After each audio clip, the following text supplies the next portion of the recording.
studio with me, I have Father DeWayne Kayser again. Welcome, Father. Thank you very much. Thank you. He decided to stay with us long enough to share his story of how he became a priest and his call to the priesthood.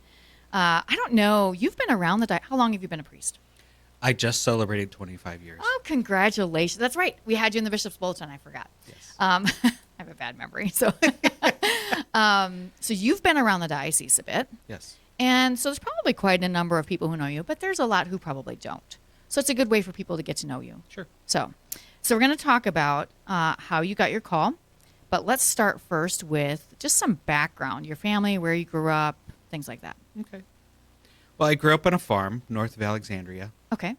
closer to a town of Fulton, about a mile south of Fulton. And that's around the Mitchell area, That right? is correct. Okay. Yep. Okay. Yep. 12 miles east of Mitchell. Okay. I have two brothers and one sister. My Okay. sister's the oldest. I have an older brother and a younger brother. Okay. So you're middle-ish. Yes, I Middle am the young. neglected child of the family. Ah. Yes. Yes, you all can feel sorry for me because those middle children all know what it's about. I'm a middle child. See? So I don't know. You get it. I don't know if I was neglected though, because the oldest was my brother, Okay. and so he got away with everything. So then when it got to me, then I got away with nothing because they had to crack down on somebody. Right.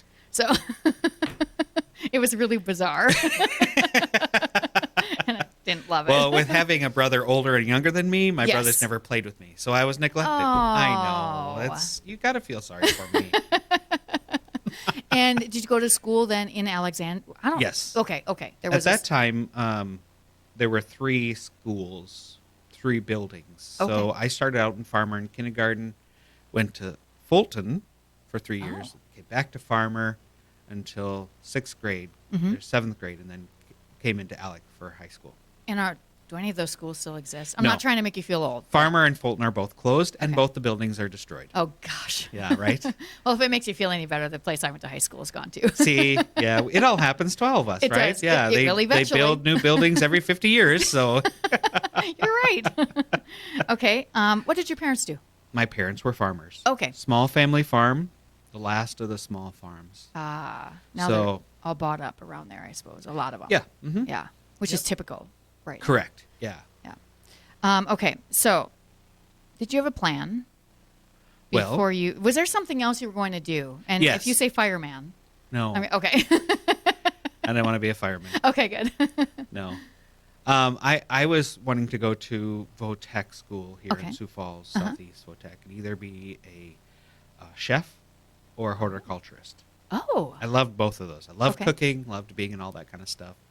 And I like plants. So I love to dig around in plants and see I how they really. grow. You and I have a lot of things in common, Father. So, I don't know if yeah. you know that, but I'm obsessed with my garden. Yeah. So. So I wanted to do that, but in 1987, I received a grant to go to Fatima, Portugal, with Father Oh. Robert J. Fox at the time. Okay. So one of the things that we were called to do while we are over there was called a pilgrimage. But Mm-hmm. you know, when you're 17 years old, you have no idea what a pilgrimage is. Right. You know, You're just like Europe? Yeah. away from mom and dad for 2 weeks? Yeah. Absolutely. And out of the country? Absolutely. So, you know, I didn't know anything about the world, didn't know anything about my faith too much. Mm-hmm. But one of the things that we were called to do was to go and pray at the Cova where Mary appeared, Sure. and to ask Mary what she wanted me to do in my life. Oh. Well, it was a 10-day trip. You something said like this that. was not a very good story, and I just didn't believe. I knew not to believe you because this is going to be a good story. Okay. So I went to the Cova and prayed, and lo and behold, nothing happened. Absolutely. You're right. Bad story. Yeah, bad story. Nothing happened. It wasn't. The skies didn't open up, and the Mary didn't appear to me, or Right, nothing. And, right. And so I was like, well, okay. Well, I did what I was supposed to do, Right. and I drug my feet because I did it on the last day that we were there. Oh, sure. Yeah. So yeah, procrastination is a part of my life. Mine too. Yeah. But however, I came back from the pilgrimage, and that was the first year of the Fatima family apostolate that Father Fox put on all those years. Sure. And that was the dedication of the shrine. Mm-hmm. And so shortly after that time, was at home, and all of a sudden I got this call of saying, "You need to be a priest." And I was like, oh, okay. So I told my dad, and he was all excited. He wanted to tell the whole world. And I was like, whoa, wait a minute. Let's kind of calm down. I'm not there yet. I just heard it. I okay? just heard the call. Yeah, exactly. So we went in and talked to Father Fox and then got the ball rolling for that. And so, yeah, I applied for the seminary and went off to the seminary. But I drug my feet a little bit, too, during that time. Yeah. Okay. So I feel like you skipped a lot of stuff here. When you heard that call, were you like, are you sure? Well, or was there some fear? Was there what was going on? Well, when you're 17. 17 years old, you're like, what do you want to do in your life? Well, I don't know. I want to make money, But now all of a sudden you're going off to, you're applying for college when first and foremost, I struggled. I mean, my academics were D level. Oh. In high school. And so C's and D's is what I got. And so going off to college, the counselor said, "You want to do what? You don't have the grades for that." I'm like, "Well, thanks very much for supporting me. Yeah, that's great. Guess I'll go." Sometimes even my older brother was very much like that. His high school grades and stuff were not great. He's a very smart man and went to school for engineering. And I mean, sometimes it's less about intelligence and more about not caring all that much in high school. My husband was the same way. Well, I cared. I mean, but when you have people telling you you're stupid all your life, oh yeah, that's not helpful. It doesn't help. No. Rather than assisting the child and saying, what can we do to help you? Right. They just say, well, you're a lost cause. We'll just get you through. Right. Kick you through, and Right. it'll be fine. Yeah. But grades aren't everything. No. They're not. No. So I struggled all the way through seminary, every year. Wow. Mm-hmm. So, so that was a challenge. Sure.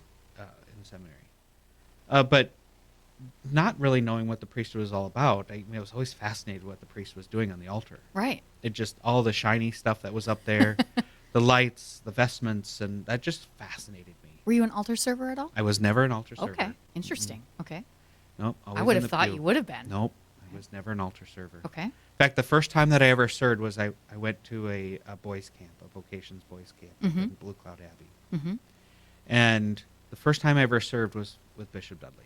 Okay. Yep. Didn't know what I was doing, but you know what? The old verbiage is fake it till you make it. Right. I did that. Did you ring the bells at the right time? Yes, I did. Good job. Well, actually, somebody else rang the bells. okay. I just poured the water and all that kind of stuff over the bishop's hands. You so. did the easy job. Yes, The exactly. beginner job. How about that? Okay, so were there parts of seminary that were, what did you enjoy there? Because you said you struggled a lot, but what did you enjoy while you were there? Well, that's a good question. I don't know if I enjoyed anything while I was in seminary. So what kept you there? The call. Okay. Like It was that strong The for you. call kept me there. Yeah. Okay. Because it wasn't pleasant. I mean, it was a difficult time in the seminary. Mm-hmm. It was just the call kept me there. Mm-hmm. And by the grace of God, I was there. Right. So it wasn't until I was there. I was accepted to seminary in Mount Angel. Or excuse me. I was accepted to seminary in Winona, Minnesota. Oh, yeah. Okay. IHM. So I went to IHM for 3 years, was there, and tried to be my best. That image that you have to Right. hold. And I'm holy, I swear. right, exactly. I'll show you. I'll fake it. Arrogance came into that play and thought that was, better than most people and things of that nature. But just that call kept me there. Well, then I was on academic probation for 3 semesters, so the school said, no, you have to bring your grades up. You have to take some time off. We won't accept you next semester. Right. So I took some time off and worked. I was a janitor at the public safety building here in Sioux Falls. Okay. And it's not the big complex that it is now. Sure. And then I also worked in retail. So I worked at Shopko for a while. Okay. And then after that, about 9 months, I worked, 9-10 months, worked in that capacity. And then I went back to Dudley, and Bishop Dudley, and said, I think I'm still being called. Because I went to go visit different religious houses during that time. Because I always felt like I was still being called. Yeah. Yeah. but academics was just not one of the things that I wanted to do. And so I went to go visit the Franciscans, the Holy Cross Brothers, and just different things of that nature. But just never felt like that was the right place. Right. Always felt called to back to the diocese. Mm-hmm. And so I was in Huron for a few months with the then Father Joseph Murphy. Okay. God rest his soul. He had passed away. And then Father Mike Kelly. Okay. So both of them, one of them in each one of the parishes up there. Mm-hmm. And Father Murphy pulled me aside one day and said, okay, it's getting closer to school. Is this what you really want to do? And I said, well, yeah, I think the priesthood is me. He says, I do too, and you need to go back. So I applied, wrote my letter and everything else, and was accepted, went back to Winona. But one of the stipulations was I had to do some academic testing. Okay. And so it was discovered that I have dyslexia, and I knew that. But the learning disability on top of it. Oh. So test anxiety, reading. I read 7 years slower than anybody my grade level. Wow. Okay. But comprehension was off the charts. Oh. So sure. That makes sense. right. Yeah. So reading was the important part. So I would read, but then every word I would read, interpret it, define it, interpret it, put it into practice. Every time I read a word. Right. So that's why it was 7 years slower. Right. So, but the comprehension, again, was way off the Right. charts. And so we did some changing around. Sure. Graduated Sure. from Winona. And then Bishop Carlson at the time asked me to go out to Mount Angel, Okay. Where is that? Oregon. Okay. So I went out to Oregon for academics out there, for graduate school, and did my theology out there, and graduated with 2 masters. Okay. So you went.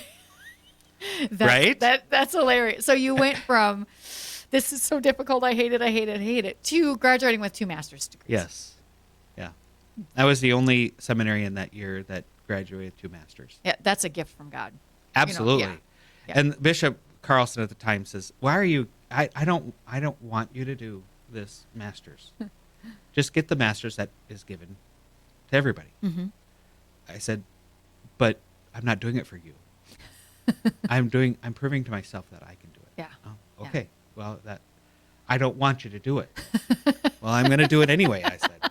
So I did it, but the first time I applied, I was accepted, and then a few weeks later, I was denied because of my academics weren't. Sure. The GPA wasn't where it was supposed to be. Sure. So of course, in my Kayser fashion, I argued with them and said, "Well, you accepted me already," and they said, "Well, we didn't look at your GPA," and I was like, "Well, that's not my fault." So I was just going to say, that's not my problem. That's right. They said, "Well, we're not accepting you regardless." So I thought, okay, well, what do I need to do? He said, "Well, you need to bring up your grades in order to apply again, and you once you bring up your grades." So I did. I then went to my academic dean and said, "Okay, I got a plan to bring up my grades. For the next year, I'm gonna do some independent studies on this class, and this class, and I'll take all the other classes because." In the classroom, I said, because of X, Y, and Z of all of my academic struggles. And he said, "No, you can't do that." And I said, "But it's the law." I said, "I have the law on my side." And he says, "Well, we're not allowing you." I said, "Well, do you take Pell Grants? Do you take government funding and so on and so forth for people?" And he said, "Well, yeah." I said, "Well, then you have to follow the law." Right. No, he wasn't going to do it. So I called the rector in. And the rector, he said, "Well, explain it to me." So I explained it to him. And the rector looked at the academic dean and said, "We have to. Yeah. That's the law." Yeah. Well, he reluctantly accepted. But I laid it all out. I had it all written out as to how I was going to do this. Right. And what I was going to do to bring up my grades. And literally, I had to get 4 A's each semester. Well, the first semester I got 5 A's, and the second semester I got 4. Good job. So I brought it up to that GPA where I needed to have it. And I applied, was accepted, and wrote my master's in 1 year. Very nice. Which is unheard of. Yeah. So what are the 2 master's degrees? The first one is in Master's of Divinity. Okay. and the second one is Masters of Theology and Okay. of Art. Okay. Oh. So it's nice. art and architecture. Yeah. And my theme was art and architecture and how that brings people to heaven, Yeah. to God. Yeah. So it's like an icon. Yeah. Very nice. So yeah, it was. I did a lot of research. I read a lot of books, and I lost a lot of friends, but I wanted to get it done. Because you had nothing else to do except study. Right, and read and Right, type and right. type and type. Yeah, so Right. no, it was very good. So Good. Good. I'm glad you made it through it. yeah, What a So, struggle. It was a struggle, but it was a good struggle. Yeah. So Okay. So you were ordained 25 years ago. Yep. June 26, 1998. So you just celebrated. Yeah. 2 days ago. 10 years As after we're- I graduated from high school, I was Yeah. ordained a priest. Very nice. Yeah. What is there anything from your ordination that stands out? Oh yeah. Oh, good. It was very hot, and it was It was the end of June. It was very, very windy. Oh, okay. Oh, hot and windy. So it was at like a that- blast furnace outside. Oh, it was. Yes. One of the things I remember distinctly was that was the time where flagpoles were put out in front of the cathedral. Uh-huh. With all kinds of different. Well, now they just put the state flags and Oh, right. put papal flags and all that other Yep. kind of stuff. Well, these were just triangle flags that were put on the big pole. Well, the three of them broke because it was that windy, and somebody had opened a back door, and there was a door going back to the sacristy, and that slammed shut. Oh, no. Yeah. So that made a huge boom Yeah. throughout the Right. cathedral. And there was no, as a reminder, 25 years ago, there was no air I was just conditioning in the cathedral. I was just going to say that. Yeah.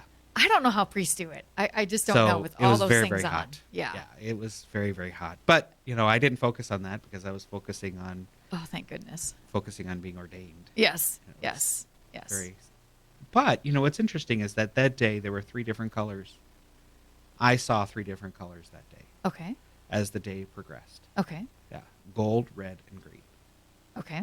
So are there now? No see, idea what that means. Oh, okay. No idea, but that's the colors that I saw. That's interesting. It's so interesting to hear priests talk about that stuff. So, But okay. nobody else. I was ordained with three other guys. Okay. Father Christopher Hughes, Mhm. Father Doug Binsfield, and Father David Stevens. Okay. Are my classmates. And they're all still priests in the diocese, Yes. which is lovely. Yes.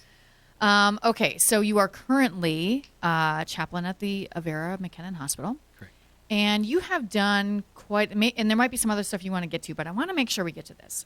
You have done quite a bit of master ceremonies That is correct. assisting. Yeah. Can you tell us about that? Sure. I think we need to follow the progression of where the parishes I was at. Yeah, please, So my please. first parish was St. Mary's Aberdeen. Okay. And so at that time, Father Greg Schockert asked me to be MC for Masters of Ceremony for the liturgies of Christmas and Easter. Oh, sure. Yep.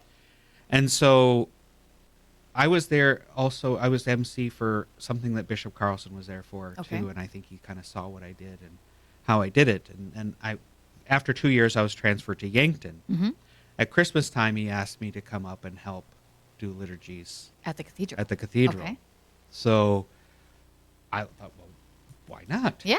And then shortly after, he asked me to be his MC. So Mhm. then from Yankton, I moved up to the cathedral to Mhm. be as an associate Masters of Ceremony and Office of Worship Okay. director. Yep.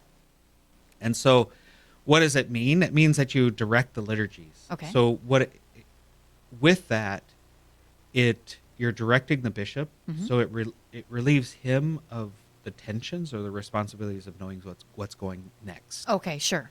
So it's a kind of a director. So Okay. you the only time that a priest can tell a bishop what to do This is why you did it, yes, isn't it? is being MC. Yes.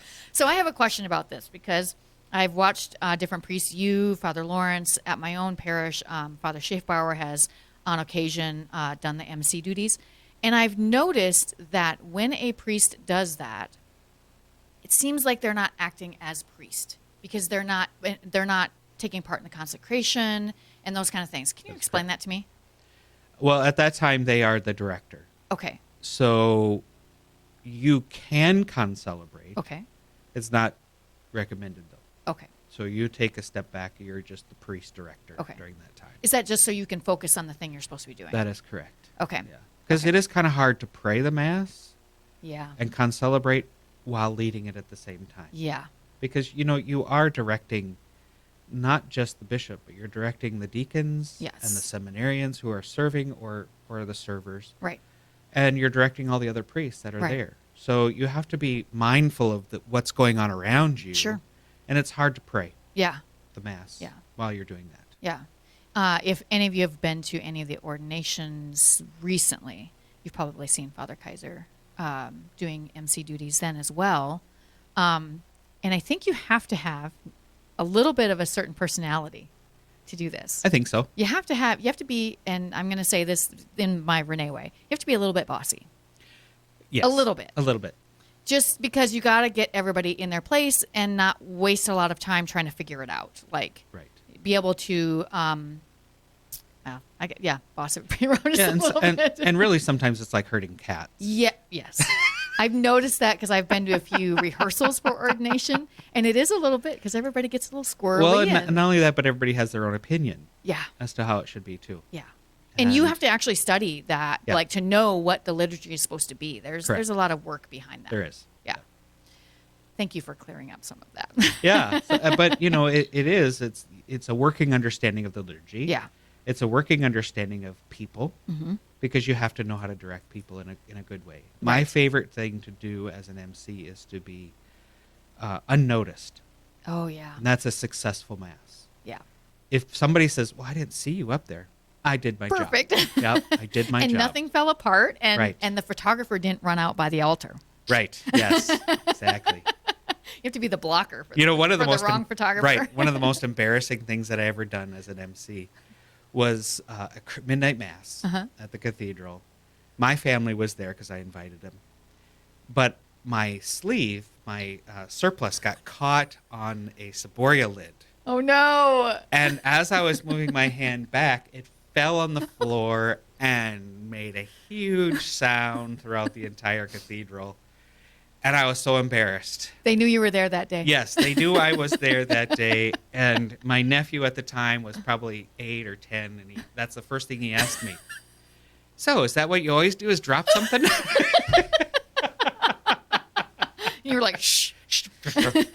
Pretend that didn't happen. Yeah. And he's still to this day. He's 32 years old, and he still He likes still to reminds razz you. me of that. Yes, Yeah, exactly. that's okay. That's what family's for. Right, that's exactly right. Father, that was a good story. All of it. Thank you again for taking some time out for us. I know you're super busy being on call and all your work at the hospital. So Well, I'm as busy as the Holy Spirit allows me to be. that's true. You That's know. true. And that's one of my, I'm going to take a few seconds Yeah, here. go ahead. It's one of my Go ahead. pet peeves is busy. I'm busy. We're all busy. Yeah. But taking the time for what's important is important. Yes. Yes. And when I remind people when they say, "Oh, Father, I know you're busy." No, I have time for you. Right. That's important. Yep. That's good. That's a good reminder for all of us because we do think our priests are too busy for us Yeah. too many times. Right. I hear that a lot. Yeah. "Oh, Father, I know you're busy." No, I'm not busy for you. Right. I will try to make the time. That's my job. Thank you again for being here. I You're really very welcome. appreciate it. All right. If you haven't found us on social media yet, you can find us at Facebook, Instagram, Twitter, and YouTube, and also at Rumble if you haven't seen us there yet at SF Diocese. You can also always go to the website at sfcatholic.org anytime. That's it for us today. Hope you'll join us again next week for more Catholic Views.